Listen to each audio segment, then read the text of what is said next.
a multi-dimensional progress card. So, where that card should include all the, it should represent all the domains of the student, and it should also represent the uniqueness of the learner with reference to each domain. And where this progress card, it is based on the school assessment, and it is communicated by schools to the parents, and it is designed by the states, a redesign, that is according to the states they can redesign the format under the guidance of the National Assessment Center, NCERT and ACERT. And it also includes not only the school based assessment, it also includes the self assessment and peer assessment, and progress of the child in the project based and inquiry based learning, quizzes, role plays, etc., along with the teacher assessment. And this is going to be an important link between the home and the school. That means whatever the progress card I told, which is a holistic marks card, it acts as a bridge between the home and the school. So where it is going to involve the parents in the children's holistic education and development. So apart from that, it also provides information to the teachers and parents regarding their children, what kind of support the children are expecting, and for both the parents and teachers. And we can use AI-based software developed and used by students to help track their growth through their school years based on their learning data and interactive questionnaires for parents and students. We can provide information about the strengths, interest, weaknesses, that is needed areas of focus for the optimal career choices to the students. And that this is a diagrammatic representation of what I told, 360-degree multi-dimensional report card for all students. So I told it has to comprise, or it has to cover all the three domains, that is cognitive domain, domain and psychomotor domain. I told the capabilities of the students in all the three domains and the uniqueness in each domain. And then it is going to be assessed by teachers, parents, self, and also peer, that is by their friends or other classmates. Student is going to assess by himself or herself. Parents also assess teachers. And I told it is a link between the home and school, where it creates the parents to get involved in the education, holistic education of the students. And here we can completely redesign by the state under the guidance of the NCERT and like that. And it include the progress of the child uh, in inquiry based learning. We can also take the support of based software for the uh, to assess the progress of the child. Then the NEP 2020, it has given recommendation related to the public examination. What we call board exams are there, then entrance exams are there. What we are going to do, most of our board exams and our competitive exams and our other entrance exam, where we are going to make our child to completely, we are going to force them to spend their time on coaching or the preparation for exams. Well, that means we are not allowing them to divert. Just we are making them to kill their time going through the coaching. So what happens, even the exams, what we call public exams or board exams, they also force students to learn whatever the content they have learned in the schools. So whatever the content or material, it is a narrow, it is a prescribed syllabus. It is with the purpose of getting ready for the exams only. We make them to learn that content or material only. So, in that background, where the board exam should be redesigned, instead of making the students to study a narrow band of content or a single stream, the NEP 2020 asks to redesign that exams to encourage holistic development. So where for that it says we have to discourage the coaching culture and exam preparation. So coaching culture and exam preparation, if we are not going to force it, the students can have a diverse knowledge, what it says. So for that purpose, it says we have to give freedom to choose range of subjects in which they take board exams depending upon their individualized interest. According to their interest, the students can take up the board exams. No need to study a single stream. And it should be made easier in the sense that test primarily the core capacities or competencies rather than content memorization. You have to concentrate, you have to test the core competencies of the students. And another important suggestion, what it said, all students be allowed to take board exams on up to 2 occasions during any given school year. Okay, I think if you have gone through a week before a news or something and update in the field of education, they have said there will be 2 board exams for 10th, it has said. And therefore, that is one kind of entry. So board exams can be, it has to be given for 2 occasions during a school year, and one main examination and one for the improvement. Okay. So to eliminate the high stakes aspect of the board exams. What, for example, SLC exam. Now they are from, I think day before yesterday, the students are going for third time SLC. So like that, it allows the students, it gives freedom to students to take up the exams. So, and to reduce this pressure and coaching culture, we can have aware as models of board exams like annual or semester board exams, or question paper may be designed to have 2 parts. For example, if you have gone through question paper related to this research, where we are going to have 2 parts. One part is objective type with multiple choice questions, and another one is the descriptive type. Like even the same format is going to be followed in the schools also, that is in the primary stage and secondary stage, where they are going to have both, that is multiple choice, objective type questions and also descriptive type of questions. So NEP emphasizes, or it suggests to have 2 parts in the question paper, one meant for the objective type and another one for the descriptive type. And to assess this, to follow the assessment pattern, the NCRT, in consultation with SCRT's Board of Appointments, NAC, National Assessment Center, and Parak, it prepared guidelines on NEP 2020 recommendations in relation to assessment to align with the NEP. That is how we can assess in alignment with the recommendations of the NEP 2020.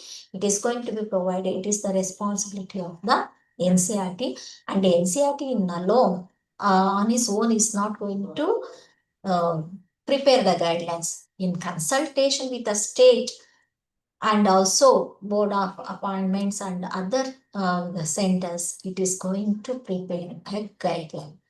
So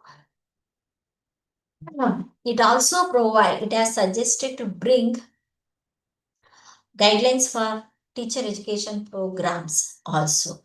to bring transformation in the assessment system of the teacher education system. That is with the board exams and public examination. Then, reforming the examinations. How we can bring what kind of reformations we can bring in the examination. Already I told guidelines will be prepared by the NCRT, and then models, visible model to be explored like annual semester or other two-part exam, and then teachers can be prepared for a transformation in the assessment, and then uh, so setting of a National Assessment Center, what I told MAC, that means Performance Assessment Review and Analysis of Knowledge for Holistic Development as a standard center by MHRD to bring reformations in the examinations. And then this parak is going to fulfill the basic objectives of setting the norms and guidelines for the assessment of students for all school boards of India, whether it is CBSE, ICSE, or syllabus, and it guides the state achievement survey and undertake the national achievement survey, also monitors the achievement of learning outcomes in the country, and encourages and helps the school to shift their assessment pattern towards meeting the skill requirement. That means not instead of concentrating on the cognitive area, it helps and encourages the school to shift their assessment pattern, just concentrating towards cognitive to meet the skill requirements of the 21st century. And then it also advises school boards regarding new assessment patterns. What are the new assessment patterns the schools can follow? And then latest researchers. And it also promotes collaborations between different school boards and also become an instrument for sharing of best practices among school boards. That is best practices in the field of assessment, that the parak is going to perform all these duties. And then coming to the what are the responsibilities and duties of this National Assessment Center, it shall be a standard setting body under the Ministry of Education. It sets norms, standards, and guidelines for the assessment and evaluation, guides the state achievement survey, national achievement survey, monitors the learning outcomes, and it also um, advise school boards regarding the new assessment patterns, latest in the field of assessment. Then coming to the National Testing Agency, I think all of you know about the National Testing Agency. It is the main work of this National Testing Agency is to provide a common aptitude test and also some common subject exams in the science humanities at least twice every year. For example, whatever your KSET and all that and other competitive exam, it is going to be uh, administered by the National Testing Agency. And then it is an organization to conduct entrance examination for undergraduate and graduate admissions and also for fellowships in higher educational institution. And most universities use this common entrance exam, uh, which reduces the burden on students, universities, and colleges, and also the entire education system. Instead of each university conducting this entrance exam in NTA, it enables the universities to use the testing services of the National Testing Agency. And then how we can implement whatever the recommendations given by the NEP 2020. So before going to that, let us have a look over particularly with reference to the higher educational institution, what kind of changes it has suggested for the higher education institution. So here it has suggested the first one is moving towards the multidisciplinary universities and colleges with more institutions across India that offer medium of instruction local and Indian languages. It should be a multidisciplinary universities. That is, it should give importance to all the disciplines, and then the medium of instruction should be in local or Indian languages. That is the first recommendation. And then more multidisciplinary undergraduate education, moving towards faculty and institutional autonomy instead of working under any one higher authority, where it gives autonomy to the institution and faculty.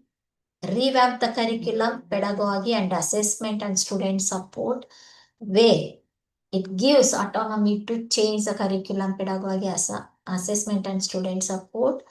Reaffirm integrity of faculty and institutional leadership, and also it enables or it suggests to change or to have a national research foundation, governance of higher education by independent boards having academic and administrative autonomy, and it also emphasizes to increase the access, equity and inclusion.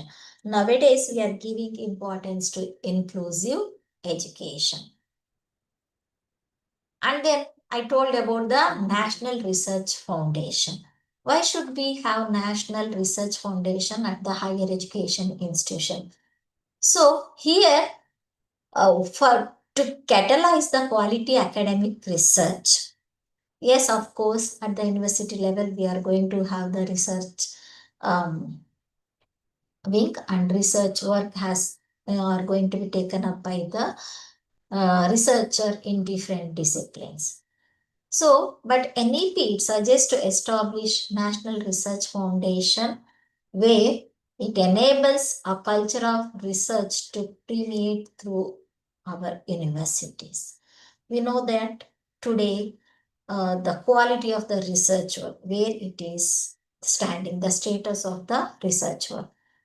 So, for that purpose, it has suggested to establish a National Research Foundation, where the primary activities of this NRF is to fund competitive, peer-reviewed grant proposals of all types and across all disciplines.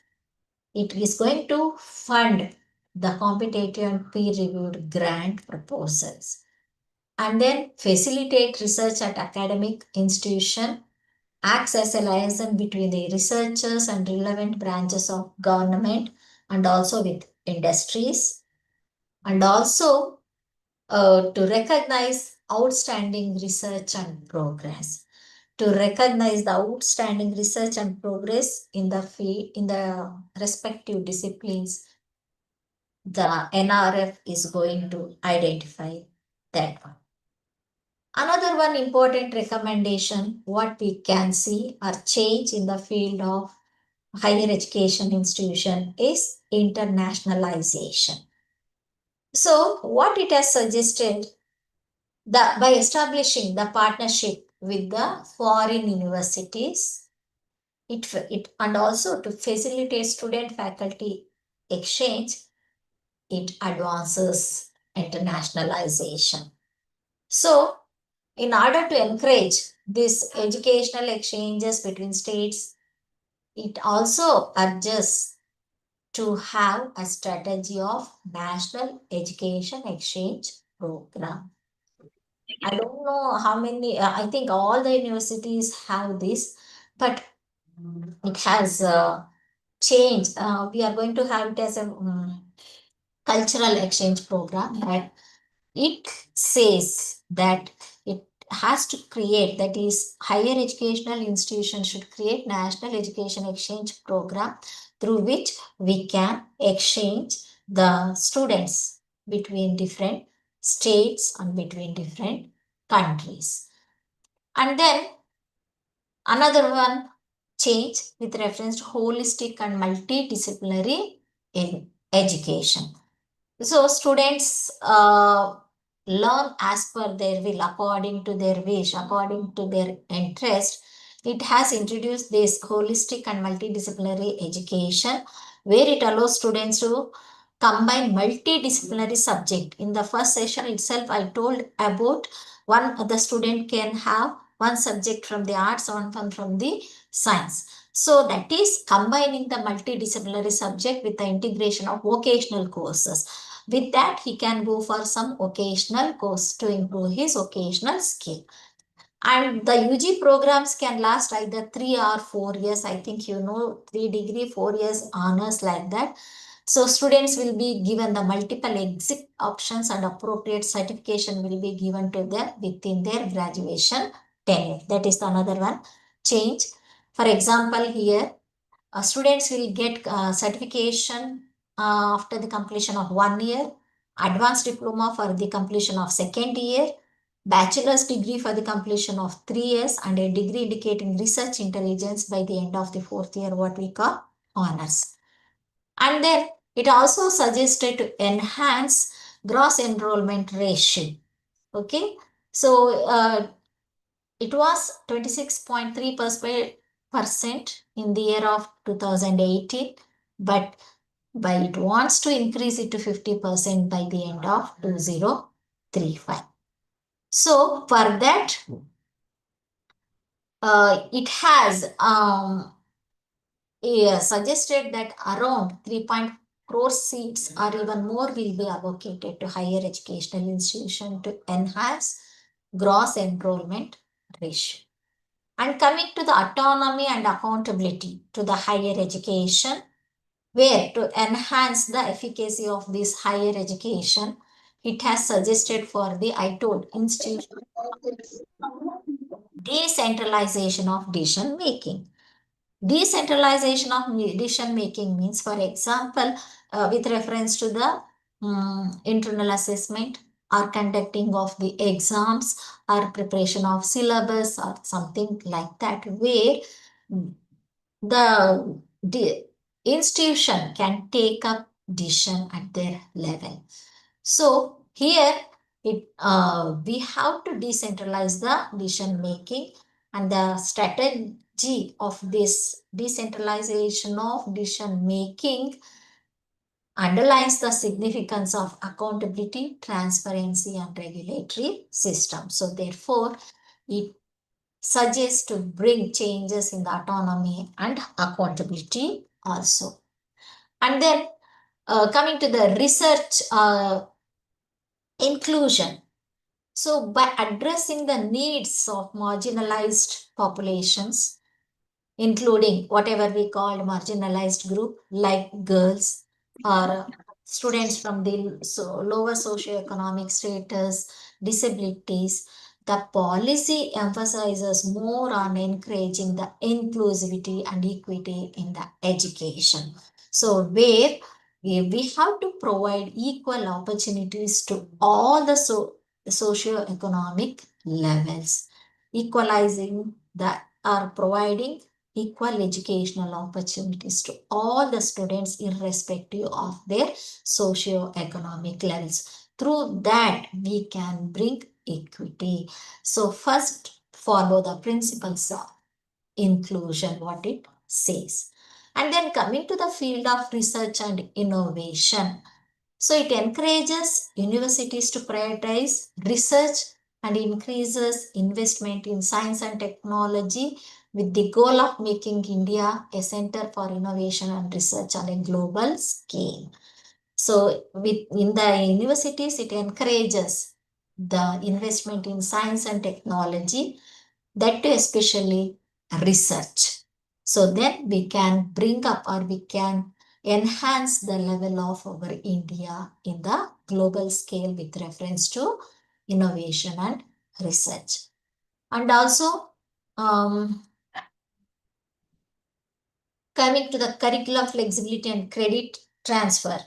So it recommends flexible curriculum, so where students can choose their range of courses and subjects to meet their individual interest and career goals. According to the future career goals, the students are given freedom to select their subject, and it also proposes a credit transfer system Credit transfer system means where the student, whatever the credit he has got earned in one subject can be transferred to the other. So here a credit bank of academic progress will also be maintained, and it keeps track of the credits earned during the entire educational journey of the students. And here it enables students to shift between institutions without losing any academic credit. So that means if the student is studying in A college and wants to get transferred to the B college, the student will not lose any kind of credits. The whatever the credit he has earned in the A college will be get transferred to the B college. So through that, what we can do, that kind of credit transfer boosts the mobility and promotes the academic excellence among the students. So that is one kind of curriculum flexibility and credit transfer. Previously, what is going to be happened, or whatever the credit subject study earned in one subject cannot be considered for the other subject. So here, the credits obtained in a year will be transferred to the next level after the completion of successive academic years. And then it also suggested regarding dismantle of this UGC and AICTE.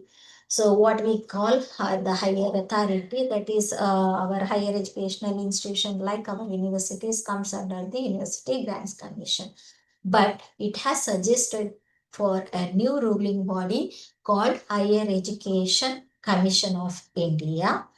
So, to ensure best practices in the educational sector, excluding medical and legal field, this will have the right to penalize the institution who don't adhere to the quality education. So, therefore, a new ruling body like Higher Education Commission, so that will going to execute, or that will going to have a control over the higher educational institution to bring improvement in the education. And another one important suggestion is with reference to skill development and vocational education. So we know that nowadays in our India we are going to uh, have problem of unemployment. So why? What is the reason for that?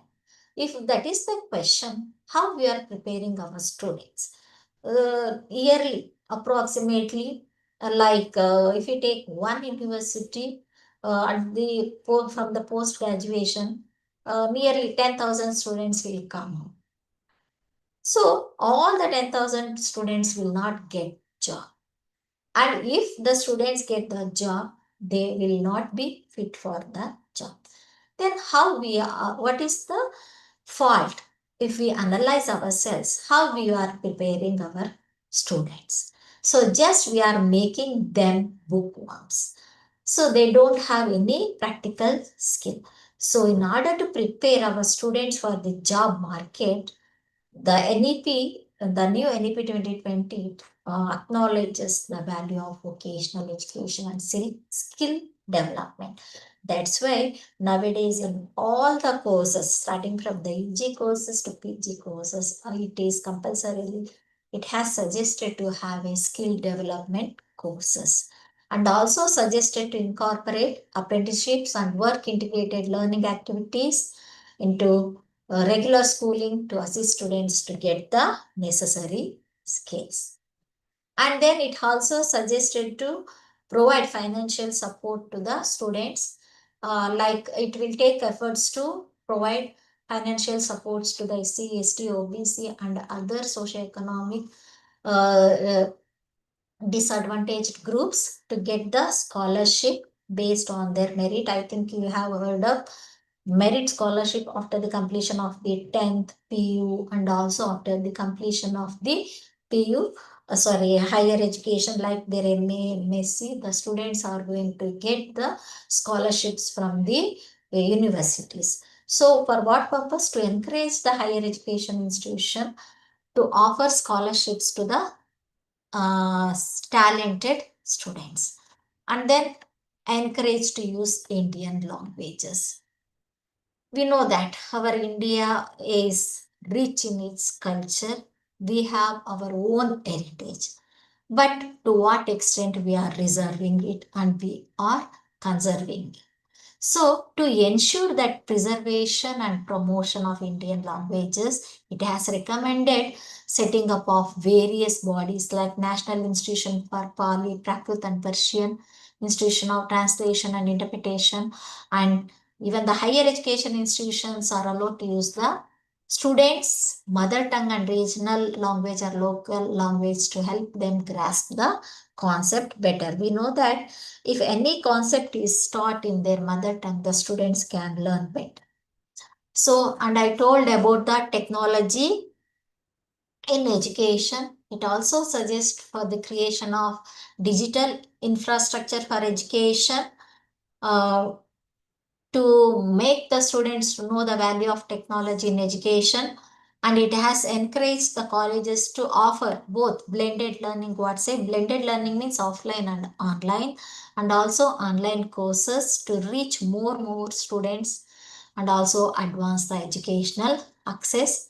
So it has recommended the government to create National Educational Technology Forum to ensure the appropriate integration of technology in education, and it will empower their faculty and students by streamlining classroom process through ICT enablement.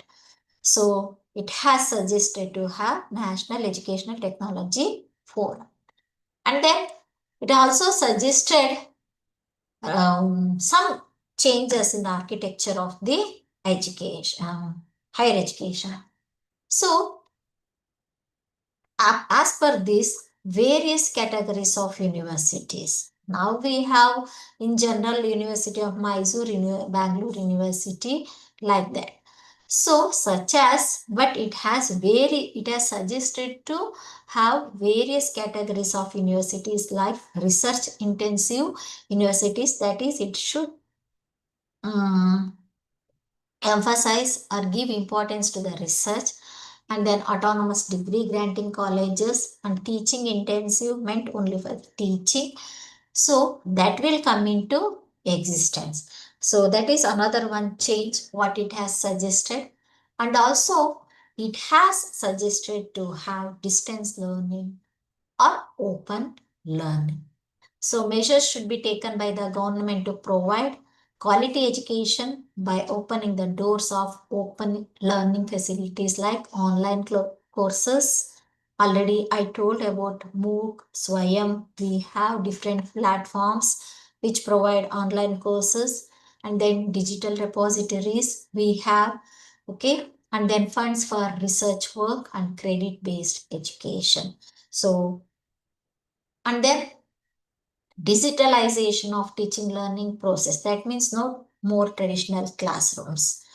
So for that way, it has suggested to have a team for the development of digital infrastructure, including e-content, digital libraries, to meet the needs of students to maximize the learning outcomes.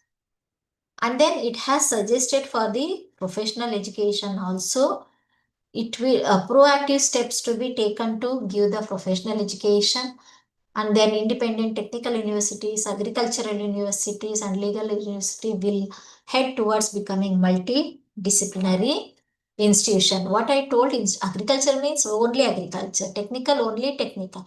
So that's why it has suggested to have multidisciplinary institution.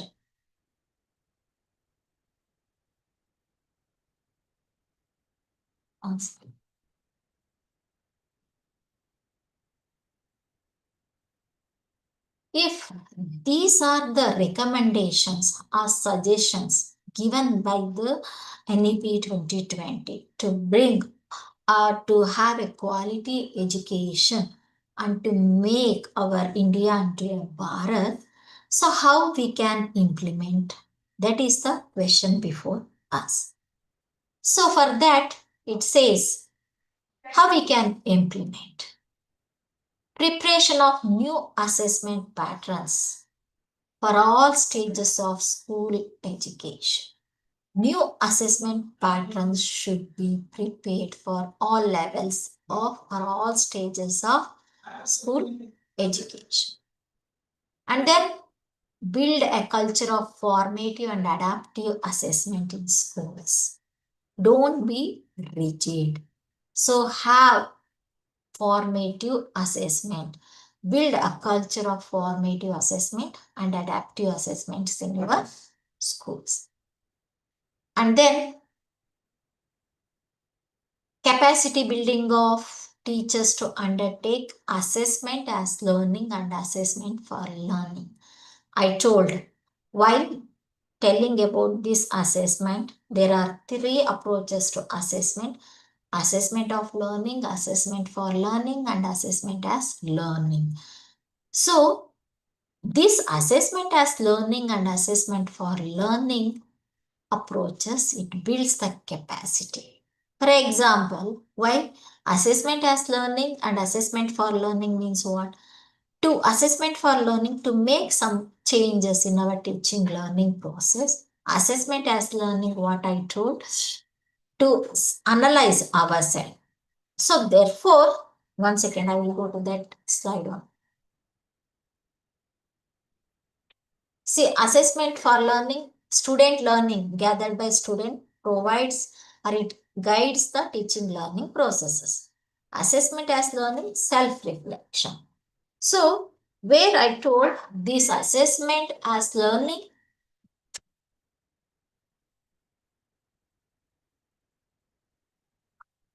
it makes the teachers to introspect themselves.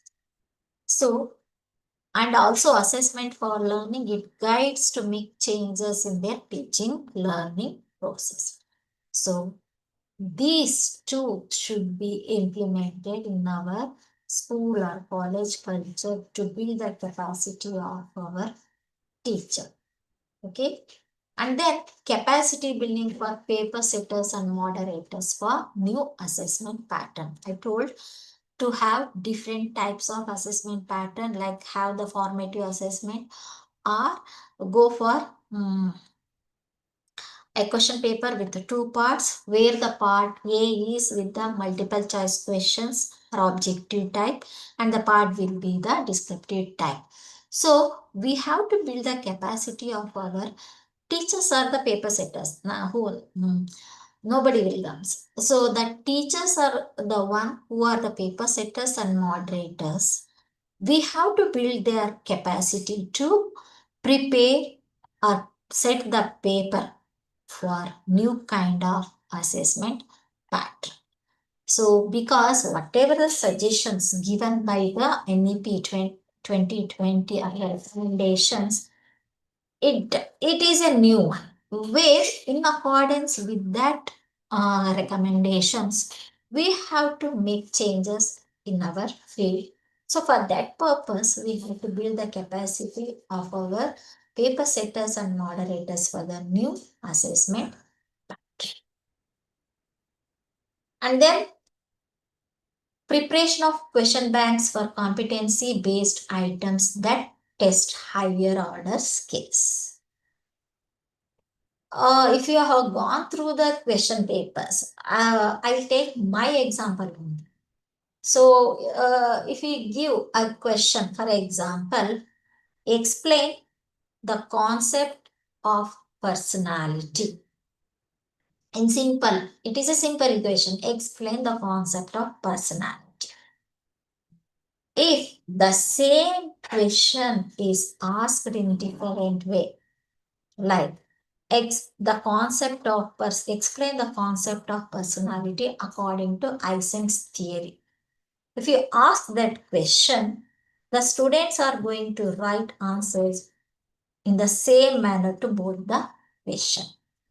Then some students will get confused. Although they know the answer, they are not able to understand the question because that question has been asked in different way.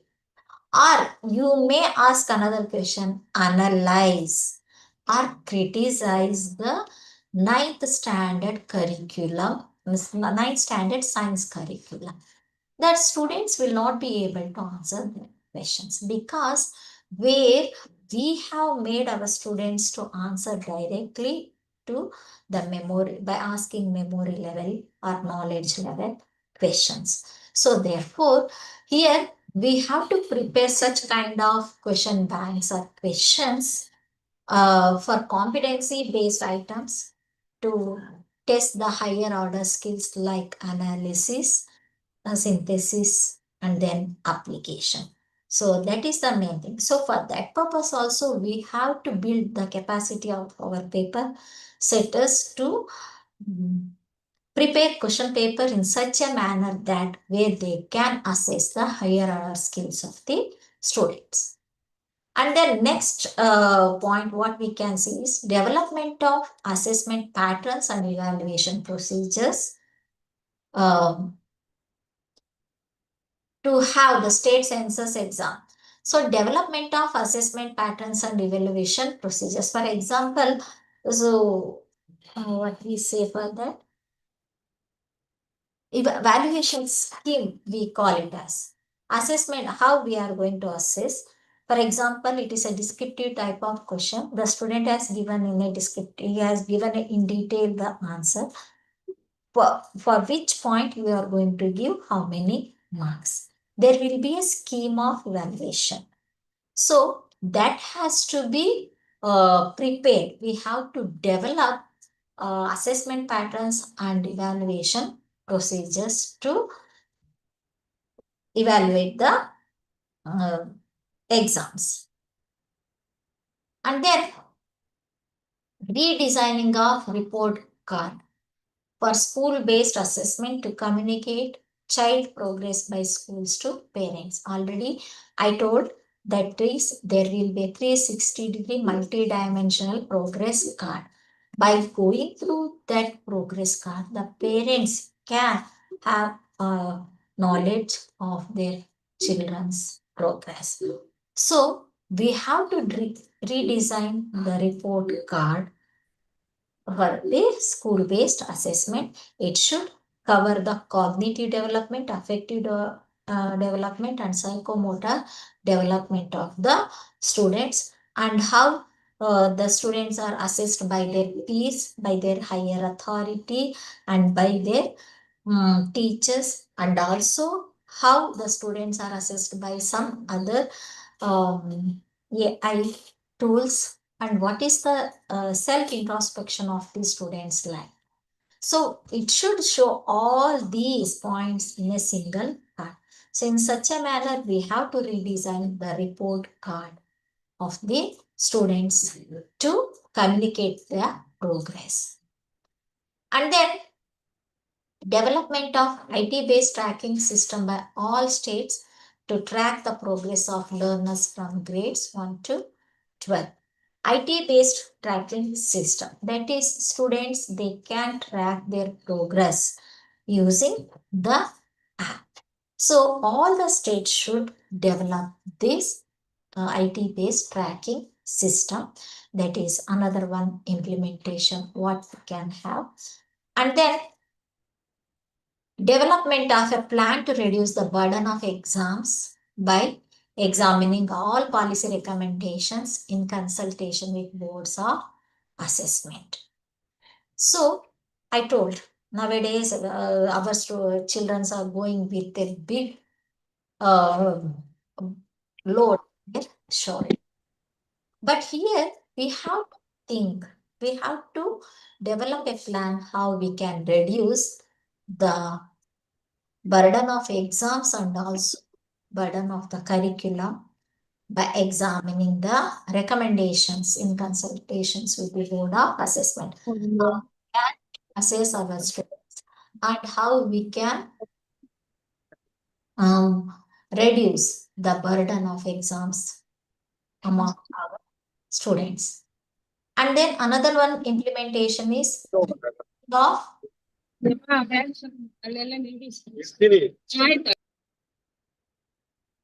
renaming of compartment exams as improvement exams. I already told. And nowadays we are not going to mention any student as failed. Just we are going to name them as achieved the competency or not. So like that, we have to rename the exams as improvement exams. So even we are going to say like that, if for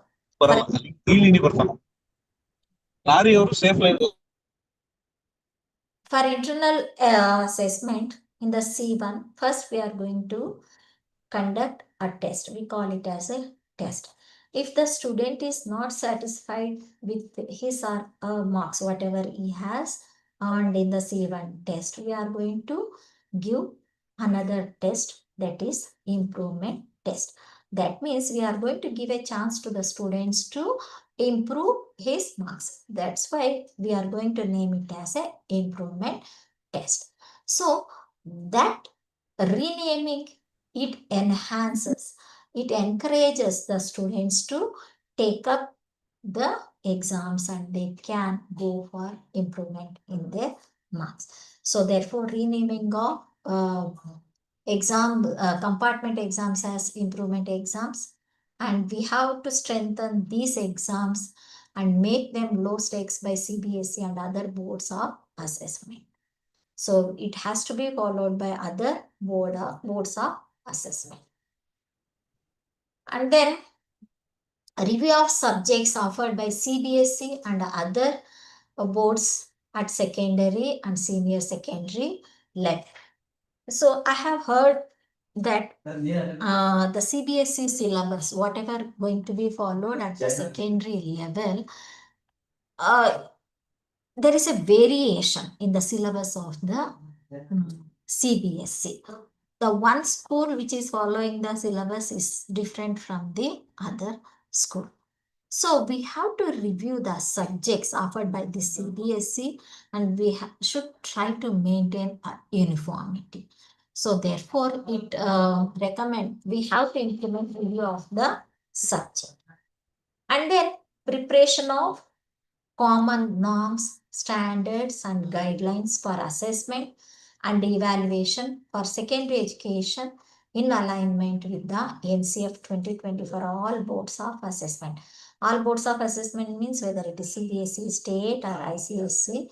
So prepare a common norms, standards, and guidelines for assessment and evaluation. How should be assessment? How should be the question paper pattern? And what is the evaluation scheme, and how we have to prepare the question paper, all should be in alignment with the National Curriculum Framework 2020. So there should be a uniformity in the we have to follow a uniformity in the preparation of these common norms. So if we are going to follow all these change, if you want to bring, if you want to make our Indian education system, and if you want to have a sustainable development, we have to follow all these implementations in our education system.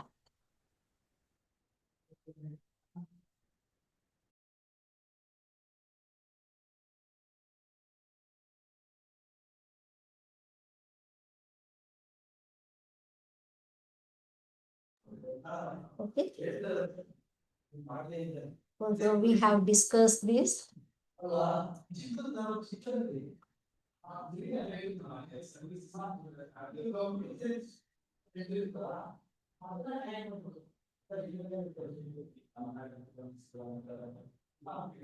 Okay. So with this,